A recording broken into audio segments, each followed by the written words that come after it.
Shakor shekitwa, srulebit განსხვავებული ერთმანეთისაგან. Ერთი არის რომ პატრიარქს ავთორა შეწყალების უფლება და შეწყალების უფლება ეს არ არის მარტო ლიტერატურული რაღაცა, ეს არის აბსოლუტურად ჩამოყალიბებული იურიდიული ცნება და ჩვენმა პატრიარქმა სხვათა შორის ეს ჩვენს ქვეყანაში მარტო პრეზიდენტს აქვს და პატრიარქმა რაღაც რამდენიმე წლის წინ ითხოვა ამ უფლების გადმოცემა, მაშინ პრემიერ-მინისტრი იყო ბატონი ირაკლი ყარიბაშვილი და იგი ძალიან ესე იგი დადებითად შეხვდა ამას და გამოაცხადა კიდევაც, მაგრამ ისეთი რეაგირება მოყვა საზოგადოების მხრიდან, რომ მაშინ სახელმწიფომ ამისგან თავი შეიკავა და მგონი კარგით გააკეთა, იმიტომ რომ ეს რთული, ძალიან რთული თემაა, შეწყალების თემა, იმიტომ რომ ბევრი სხვადასხვა მოკლედ რაღაც მოყვება ამას.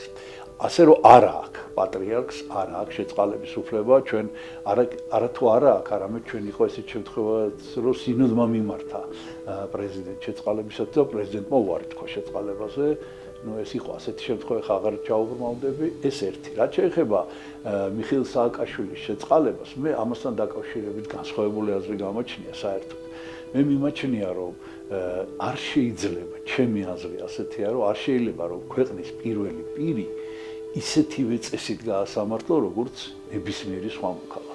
იმიტომ რომ მას ძალიან დიდი პასუხისმგებლობა აქვს და როდესაც მიხეილ სააკაშვილის დაპატიმრების საკითხი იყო, როდესაც მის წინააღმდეგ იყო ეს ყველაფერი, მე მაშინ მქონდა შეხვედრები ხელისუფლებასთანაც, მთავრობასთანაც და მათაც უთხარი, რომ სახარებაში წერია პირდაპირ, როგორი საწყაურითაც მივიწყო, იგივე საწყაურით, ანუ იგივე კანონებით შენ თვითონ განიკითხები და ფაქტია, რომ დღეს ბატონი ირაკლი ყარიბაშვილი კი არ მიხარები, მაგრამ ისიც ისევ ციხეში არ მოხდა.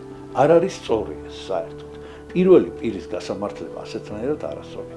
რა თქმა უნდა, შეიძლება პირველი პირი დამნაშავე იყოს, რა თქმა უნდა შეიძლება, მაგრამ იგი უნდა განიკითხოს სხვა კანონები და მსოფლიო ესე იგი პრაქტიკაში გვაქვს ამისი მაგალითები, ისეთი უდიდესი დამნაშავეებიც კი, რომლებმაც საკუთარ ხალხს გენოციდი მოუწყო, მაგალითად 300,000 ადამიანი იყოს მოკლული, ეს არის ამინი, უგანდის პრეზიდენტი იყო, მასაც კი მიუსაჯეს საშინაო პატიმრობა და 2003 წელს თვალწები გარდაიცვალა თავის საკუთარ სახლში.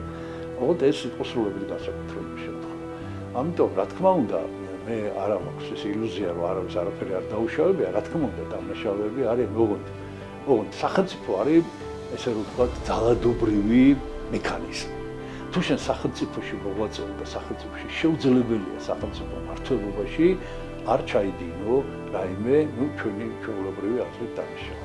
ამიტომ მე მიმაჩნია, რომ არ არის სწორი საერთოდ სააკაშვილის ციხეში ყოფნა და შეწყალება ნიშნავს იმას, რომ რაღაც უნდა ავადოთ. მე ვფიქრობ, სხვანაირად უნდა იყოს ეს საკითხი დაბადებული. მე ვთვლი, რომ ის ციხეში არ უნდა იყოს.